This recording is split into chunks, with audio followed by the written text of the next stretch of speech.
Do you ever feel like a hamster on a hamster wheel, not getting anywhere new? Perhaps you've hit a plateau that has you asking, is this it? Have you accomplished all you've set out to do in life and are not feeling as fulfilled as you thought you would? It is normal at midlife to reassess what's working for you and what's not. It's also normal to want to reclaim your time, your energy, and your joy. Let's make the best out of the second half of our lives by having more fun, experiencing more peace, and feeling more joy. If any of this resonates with you, then this podcast is for you. I'm Megan Bayless Bartley. Now let's get ready to shift our shit.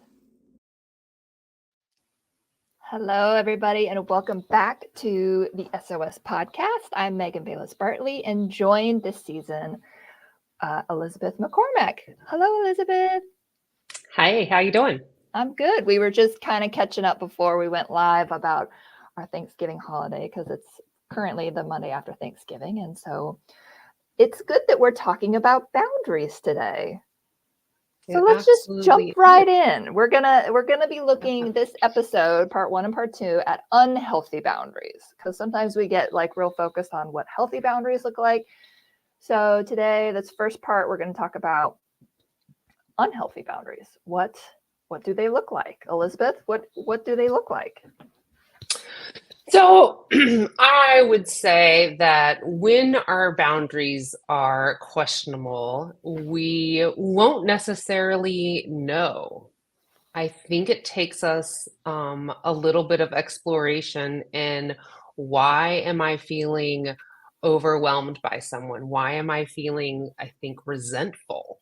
If I've said yes to something that it doesn't really serve me well, and I have all kinds of remorse and hard feelings towards someone, that's my fault. Yes. It's not their fault that I am not using the appropriate time or resources to feel like I'm in control of my own life, and then I blame other people. Right. And one thing we were talking about is this idea that you don't really know until you realize over and over that you don't feel, it doesn't feel good. Like either being around a certain person doesn't feel good, or doing this thing doesn't feel good, or you're feeling exhausted, but it's usually like a feeling sort of thing, right? It's absolutely a zapping your energy, or that something feels overwhelming. So it's really hard. Yes. Yeah. And I wonder too, like, one, it's our own boundaries that can be unhealthy, but it's also, what happens when people are coming at us with really unhealthy boundaries too. Like, we're in the middle of a holiday season right now, and I'm sure some of us are spending time with family, or and there's certain expectation of like how much time you spend with your family, right? So if I don't know if other people have heard this of like, but the idea that, oh, you got a guilt trip because, someone said, but I only get to see you once a year, and I only, for only an hour or 2 hours. And it's like, that's a pull, for your time and attention, that person's pulling for your time and attention. And you get to choose whether or not you want to feel guilty about that, of like, you don't have to, what you need to do to best take care of yourself. Right. Well, and I think this season, as we're headed into the holiday where things get really intense and there's a lot of expectations of us, whether that's about sending out a Christmas card every year, or it's about buying a gift and participating in the office work Santa exchange, Secret Santa exchange. I think if it's not something that serves you well, it's really okay to say, I'll participate in the cooking, hot potluck, whatever, but I'm not going to participate in the gifts. Yeah. I have too many things to do. Yes. Yes. I think that's a good point about, like, sometimes I think we forget, I think, especially if we're a little bit of a people pleasers, or we don't want to disappoint people, is how, we want to say yes because we don't want to disappoint people, instead of like, giving ourselves a little time and say, well, let me think about that. And then realizing like, yeah, I don't have time to go buy another gift. I don't have, the space to do whatever, and reassess for ourselves, does this work for me? Yeah, I even got an email a couple days ago that was like, thank you for volunteering to make 6 dozen cookies. Whoa. And I looked at the email and I was like, I don't remember volunteering to make 6 dozen cookies. And I'm not even really a cookie person. I don't make good cookies, so it Yeah. doesn't make me feel good. Yeah. And so I had to kind of like wrestle with myself of saying, could I make 6 dozen cookies? Yes, I could force myself to spend a Saturday making cookies. Will I resent that I'm in my kitchen making 6 dozen cookies? Yes. I probably the whole time will be mad that I'm making 6 dozen cookies. And so I had to decide like, I believe in the event that's raising money by having this cookie exchange, but I'm going to just choose to donate money. I'm just Yeah. going to choose to say, like, here's the money you might have made from my 6 dozen cookies, and Yes. here's $20 or Yes. whatever it takes, because my time and my Saturdays as a full-time working person are Yes. so limited. And Yes. in this particular season for me, we have a birthday this Friday. And then we've got, rolling with all these different kind of Christmas activities. And so do I want to go caroling? Sure, I'll go caroling because I think that's fun. And I know that I get a direct feedback that, these people enjoy us coming to carol at their house.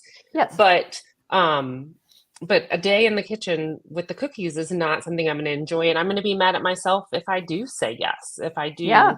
do, even if somebody's implied that I said yes,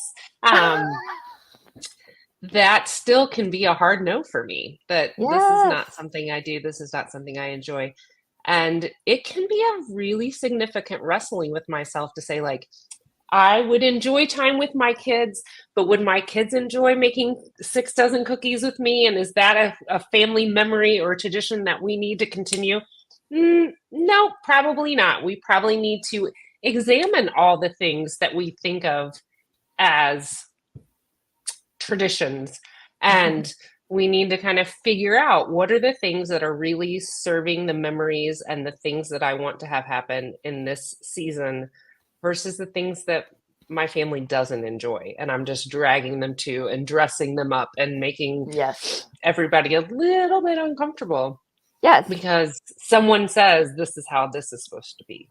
Right. And I'm a big proponent of like the tone of how it feels to go do those things where you're forcing yourself or other people. It usually doesn't feel good, right? Like 90+% of what we communicate with people is nonverbal communication. So when we're forcing things or we're, not really wanting to do it and not wanting to be there, we're setting a tone even for ourselves, like that this is like, why are we doing things we don't have to do? Like when other people are, our kids or whatever, we're teaching our kids, like, and there's times, don't get me wrong, where you got to do things you don't want to do. But it's like, the tone of it, if the tone is not a positive tone, like we're doing this out of a good place in our hearts versus the shoulds and shoulding all over ourselves. Yeah, and I think that forced piece is really important to kind of look at of like, Yes. when does it feel like I'm forced?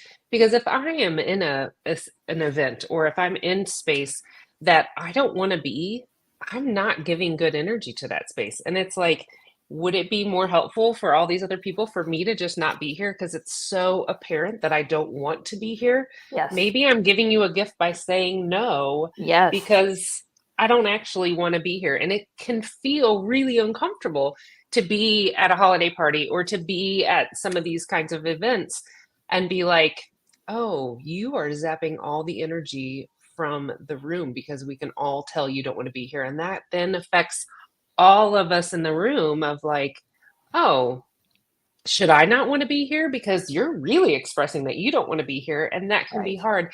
Or we force ourselves and we're actually not super social people. I think there's a lot of folks out in the world that all of these demands of holiday fun aren't actually fun. Mm-hmm. For some people, big gatherings feel really uncomfortable. And so Mm-hmm. it's letting yourself off the hook to be like, hey, if Christmas Eve and going into a really crowded church and sitting through an hour-long service doesn't work for you, then it doesn't work for you. And it's okay for your family to go do that without you. And Yes. they can do the candlelight and they can sing the songs and all that stuff. But if that's not where you're at anymore, you don't have to continue to do that. Right. I also think, like, the idea that even if it's sort of a last minute thing, like if you get to Christmas Eve and you're like, okay, I'm going to go to church or whatever. And then at the last minute, you're sort of like, I really don't want to do that. Like I really, it would be wonderful to have everybody out of my house so that I could just have some quiet time.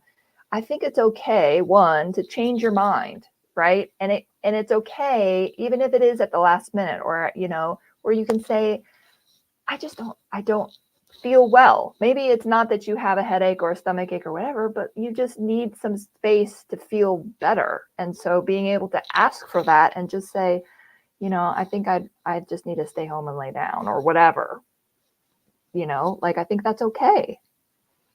Yeah, I'm gonna let a little cat out of the bag. My family kind of has a joke. I know, and anybody listening is gonna be like, "Oh, there's the McCormack strike again." Um, but if there's a situation where we're like, you know what, we just can't do it, you can always say, and this Yes. is gonna be gross, that you have diarrhea, and no one is gonna ask any follow-up questions about that. They're not gonna be like, "Oh no, you please still come." Like that kind Right. of ends the whole conversation. And so there are times where which has legitimately happened, my kids have eaten too much sugar on a morning before an event or something Yep. like that, and they will just, as little people, puke. And Yep. we'll be like, "Oh, we can't come, so and so puked, it's really rough, but we're, as a family, we're going to stay home," even though I know directly that it had to do with the personal choices, not that we actually have any kind of virus. But it has been a joke and kind of a thing of like, how do I get out of this without feeling guilt, without hurting someone else's feelings, but just to be, it's just not going to work for us. What Right. we intended to have happen isn't possible. And how, healthy or unhealthy that is all a matter of what are the feelings and emotions that you feel about that? Do I carry around guilt and feel really uncomfortable because I'm concerned about how that other person that wanted me to come is going to feel? Well, that's the healthy or unhealthy boundary. Mm-hmm. And if I'm more concerned about how they're going to feel over how I'm going to feel, then I've got an unhealthy boundary. Yes. When I'm considering someone else's feelings, and we have a lot of, don't you want to make your grandma happy? Don't you want to whatever? And it's like, her happiness is not my responsibility. Exactly. And I know that goes against all the social mores that we've all tried to follow of making things feel nice. Yes. But there's some of that we kind of need to get rid of because Yes. we've done it to abundance, to the point Yes. where we've made such self-sacrifices that we're not having a good time, and our energy coming into the space isn't helping anyone and isn't being kind. Yes. And so sometimes the kindest thing is for us to take care of ourselves. And absolutely, a lot of people struggle with that. Oh, but that's selfish of me, that I shouldn't put everyone else's happiness ahead of my own. It's actually not selfish. mm-hmm. And I think our culture has gotten into a really difficult place where we're like, yes, this selfish thing. It's like, no, I do consider someone else's feelings, but not at the expense of my own, not 100%. At the expense of my own energy. Yes, 100%. Yes. And I think we've said this in another episode of this season is, especially with other adults, if I show up as my best adult self and I'm taking care of myself emotionally, physically, mentally, it invites everybody, all the adults around me and even the kids, to show up as their best adult self and for them to take care of themselves so that I'm not feeling responsible for taking care of their emotions and whether or not they're happy or want to be there or don't want to be there. Like if I'm there and I want to be there, that's what I need to focus on, right? It gets tricky. Yeah, go ahead. I think there's a lot of examples where women have taken on this kind of unhealthy boundary where we've put a lot of stress and pressure on women caring for the emotional needs of others and putting and like being a good mother means that you're putting all of your wants and needs aside Yes. so that you make sure that everybody else gets their needs met. And there's obviously a lot of unhealthy rhetoric there. There's a lot of unhealthy behavior and expectations in that messaging. And so we have to really kind of fight against that to say, no, as a mom, I still can get my needs met. As a mom, I can still decide if I want to go to a book club or go to my kids' sporting event. If I want to do the things, if I want to drive my kids to another sporting event or another practice versus maybe we need to just do one sport at a time so that my whole world isn't about being my kid's Uber driver Hmm. and that I then don't behave in resentful ways of, come on, it's time to go to this thing and I don't want to drive you. And so I'm going to lay off some guilt Yep. onto my kid about my own unhappiness because I chose to put them into this sporting event or Hmm.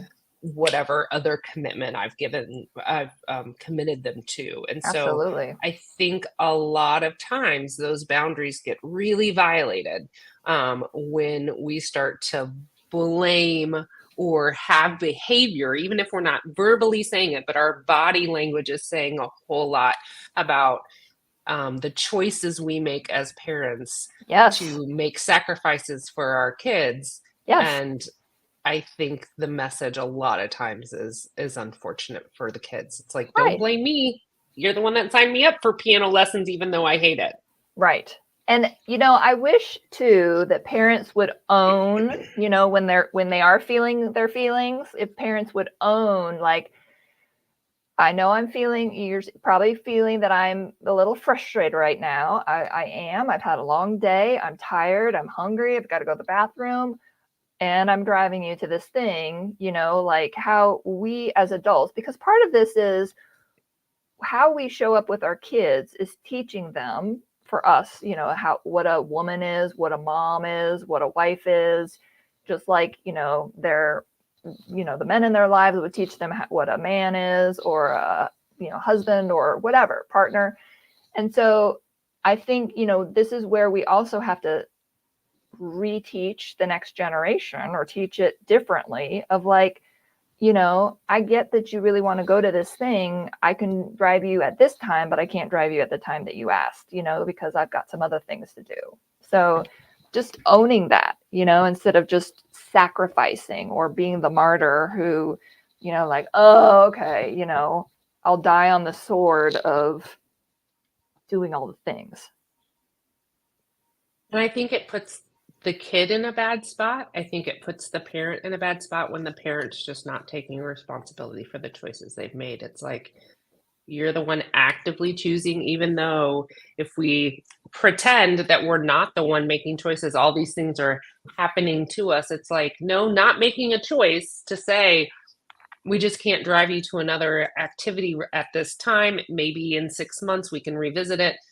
It just means that you've got to start being intentional about what can you physically do, Yeah. whether that's you're a parent or not a parent, or whether that's in your relationship with your parent of Hmm. how often can I fly to go visit my parent and how much energy and guilt and feelings am I going to take on of that other person who might be saying, you never call. And it's like, Hmm. well, I hear you saying that you would like me to call more often. Hmm. But by saying it in that way, you're kind of guaranteeing that I don't want to call you Right. because you're saying I never do when I'm actually on the phone with you.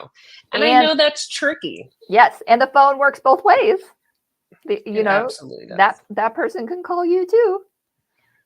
Yeah, and there I think we've kind of used a lot of different language of why we don't kind of make those connections or don't have time or energy into those things. But for me, after I've worked all day and done dinner and done the things that need to happen in my house to take care of myself and my family, kind of the last thing I want to do is get on the phone and talk Yes, some more. I And know. so a lot of us go into that kind of cocoon space. We go into these different things because emotionally we're kind of empty or we're worn out. And it's like, those different messages that we're kind of sending out about what we have time for and what we don't, it really is our choice.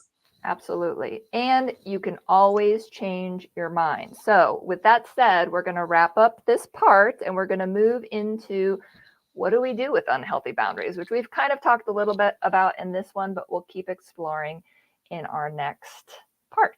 Join us there.